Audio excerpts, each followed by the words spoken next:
औज़ु बिल्लाहि मिनश्शैतानिर्रजीम बिस्मिल्लाहिर्रहमानिर्रहीम अल्लाहुम्मा सल्लि अला मुहम्मद व आले मुहम्मद। मोमिनीन कराम, आपके गुस्ल के बारे में काफ़ी सवालात आए हैं। गुस्ल की अक़साम, तरीक़ा, तमाम तफसीलात हम बता चुके हैं कि गुस्ल कौन कौन से हैं, ख़वातीन के, मर्द के, मुश्तरका जो भी गुस्ल हैं, तरीक़ा, हर चीज़ बता चुके हैं। कुछ सवालात ऐसे हैं मोमिनीन के जो बार बार आते हैं और उनकी वजाहत आज इसलिए कर रहे हैं कि ये सवालात सैकड़ों दफ़ा पूछे जा चुके हैं। अहम तरीन सवालात हैं, दुरुस्त सवालात हैं, मोमिनीन अपनी जगह पे दुरुस्त हैं। ये सवाल उनके जहन में आते हैं, उन सवालात का जिक्र करेंगे और उनके इंशाअल्लाह जवाब देंगे। पहले ये है कि क्या गुस्ल से पहले या बाद में वुज़ू या मसह की ज़रूरत है। ये मर्द और ख़वातीन के अहकाम हम मुश्तरका बताते हैं। जहाँ फ़र्क होगा मर्द और ख़ातून का, वहाँ हम इंशाअल्लाह ज़िक्र कर देंगे कि ख़ातून के लिए ये हुक्म है, मर्द के लिए ये हुक्म है। गुस्ल से पहले भी वुज़ू की ज़रूरत नहीं है, गुस्ल के बाद भी वुज़ू की ज़रूरत नहीं है, जो भी गुस्ल हो। इसी तरह गुस्ल से पहले मसह की ज़रूरत नहीं है, गुस्ल के बाद मसह की ज़रूरत नहीं है, कोई भी गुस्ल हो। ख़वातीन का जो इस्तिहाज़ा का हुक्म है वो मुख्तलिफ है, वो हम इस्तिहाज़ा वाली वीडियो में ज़िक्र कर चुके हैं कि उसने जो अहकाम अंजाम देने हैं इस्तिहाज़ा मुतवस्सिता या कलीला या कसीरा के, वो अलग हुक्म है। लेकिन अमूमी तौर पे किसी भी गुस्ल से पहले या बाद में ना वुज़ू की ज़रूरत है ना मसह की ज़रूरत है। क्या गुस्ल में एक बार पानी डालना काफ़ी है? एक दफ़ा आपने पानी डाला है, शावर के नीचे हैं या पानी डाल रहे हैं, किसी भी सूरत में एक दफ़ा आपने सर धो लिया, दाएं साइड धो ली, बाएं साइड धो ली, सर गर्दन समेत धोना है। एक एक दफ़ा धो लिया, यकीन हो गया कि निजासत जिस्म पे नहीं थी, धो लिया है तो गुस्ल हो चुका है। लेकिन मुस्तहब यह है कि तीन तीन दफ़ा धोया जाए जिस्म के हर हिस्से को, सर को गर्दन समेत, दाएं साइड को बाएं साइड को, तीन तीन दफ़ा मुस्तहब है, एक दफ़ा पानी डालना वाजिब है। खड़े होकर या कपड़ों में गुस्ल करना कैसा है? बाज़ मोमिनीन पूछते हैं कि खड़े होकर हम गुस्ल कर रहे हैं, क्या ये दुरुस्त है? दुरुस्त है। बैठ के गुस्ल कर रहे हैं, दुरुस्त है। खड़े होकर, बैठ के, किसी भी सूरत में गुस्ल करना दुरुस्त है। और इसी तरह कपड़े पहने हुए हैं, एक बंदा कपड़े पहने हुए है, वो गुस्ल करना चाहता है, कर सकता है। यकीन हो कि हमारे जिस्म का हर हिस्सा धुल चुका है तो गुस्ल आपका दुरुस्त है।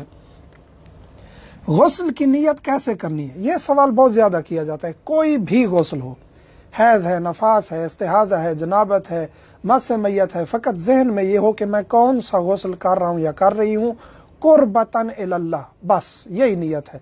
अगर नमाज का वक्त करीब है तो आपने कहना है कि वाजिब कुर्बतन इलल्लाह, बाकी इसके अलावा कुर्बतन इलल्लाह भी कह देंगे तो वाजिब। अगर नहीं भी कहा तो आपका गुस्ल ठीक है, उसके बाद आप नमाज भी पढ़ सकते हैं, वुज़ू की भी ज़रूरत नहीं है। वाजिब कहना भी ज़रूरी नहीं है। अगर आप वाजिब कहेंगे नमाज का वक्त करीब है तो उसी के साथ आप नमाज पढ़ सकते हैं, लेकिन वाजिब कहना भी ज़रूरी नहीं है, वाजिब कहना ज़रूरी नहीं है। क्या खातून को तमाम बाल धोने ज़रूरी हैं? ये ख़वातीन मसला पूछती हैं कि क्या सर के तमाम बाल धोना ज़रूरी है।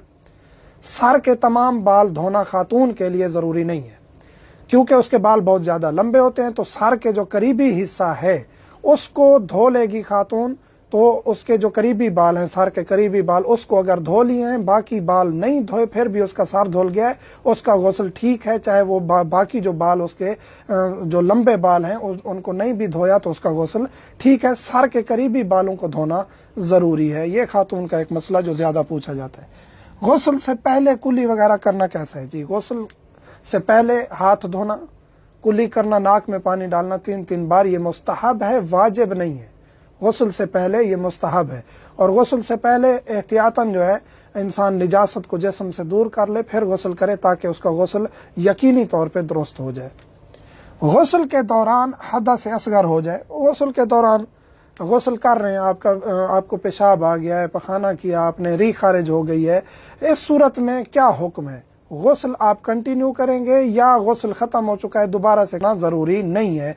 वहीं से आपने मसलन सर धो लिया है, दाएं साइड धो लिया, हदस असगर हो गया, तो अब हदस के बाद आपने बाएं साइड धोनी है, आपका गुस्ल दुरुस्त है। ये नहीं है कि अब नए सिरे से दोबारा आपने गुस्ल शुरू करना है। नीयत कब करनी है? जब आप सर पे पानी डालने लगे तो उस वक्त आपने गुस्ल की नीयत करनी है। फिर हर हिस्से को धोते वक्त नीयत करना नहीं है ज़रूरी, फ़कत एक दफ़ा आप नियत कर लेंगे तो ये काफ़ी है। ये भी सवाल बहुत ज़्यादा किया जाता है कि नियत कब करनी है। غسل کے دوران حدث اصغر ہو جائے، یعنی حدث اصغر کی وضاحت کر چکے ہیں کہ جن چیزوں سے وضو ٹوٹ جاتا ہے، ریح خارج ہوئے، پیشاب آ گیا، پخانہ آ گیا، تو اس صورت میں آپ نے وہیں سے غسل کو کنٹینیو کرنا ہے، نئے سرے سے غسل نہیں کرنا۔ ہاں، اس غسل میں ایک فرق یہ ہے کہ یہ غسل تو آپ کا درست ہو جائے گا، لیکن اس غسل سے آپ نماز نہیں پڑھ سکتے، کیونکہ آپ کے غسل کے دوران حدث اصغر ہو گیا تھا۔ اس غسل کے بعد آپ نماز کے لیے وضو کریں گے، باقی آپ کا غسل وہیں سے کنٹینیو کریں گے، اور غسل بھی ٹھیک ہے، نماز کے لیے آپ کو وضو کرنا پڑے گا۔ یہ سوالات ہیں جو بہت زیادہ پوچھے جاتے ہیں۔ مومنین سے ایک بہت ضروری گزارش کرتا چلوں، ذاتی مصروفیات کی وجہ سے اور مومنین کے سوالات اتنا کثرت سے آتے ہیں کہ واٹس ایپ پر کال نہیں اٹھا سکتے ہم، وائس میسج کا بھی جواب دینا مشکل ہو جاتا ہے، اور یہاں عراق میں خصوصی طور پہ وائس میسج ہمارے ڈاؤن لوڈ بھی نہیں ہو رہے، جا بھی نہیں رہے، بہت مسائل انٹرنیٹ کے چل رہے ہیں، اور ویسے بھی وائس میسج سننا کافی دیر ہو جاتی ہے، ایک مسئلہ ہوتا ہے اور 5-6 منٹ کا وائس میسج آ جاتا ہے۔ تو وائس میسج اور کال سے معذرت چاہتے ہیں مومنین سے۔ جو اگر پرسنل سوال یوٹیوب پہ کمنٹ نہیں کر سکتے، مومنین اعتراض کرتے ہیں کہ آپ یوٹیوب چینل کی تشہیر کے لیے ایسا کہہ رہے ہیں، ایسا نہیں ہے، ہمیں کوئی تشہیر آج تک کسی مومن کو نہیں کہا کہ ہمارے چینل کو سبسکرائب کریں، لائک کریں، شیئر کریں، ہمیں اس چیز کی ضرورت نہیں ہے۔ یہ ہم پیغام پہنچا رہے ہیں، فقہی پیغام جو ہر مومن کے گھر تک پہنچے گا، ہمیں جو دعا ملے گی وہ چاہیے، ہمیں اور کچھ نہیں چاہیے، ہمیں تشہیر کی ضرورت نہیں ہے۔ تو یہی ہے، عرض کرنی ہے کہ لکھ کے اگر سوال بھیجیں گے واٹس ایپ پر، انشاءاللہ ہم اس کا جواب دیں گے۔ الحمدللہ۔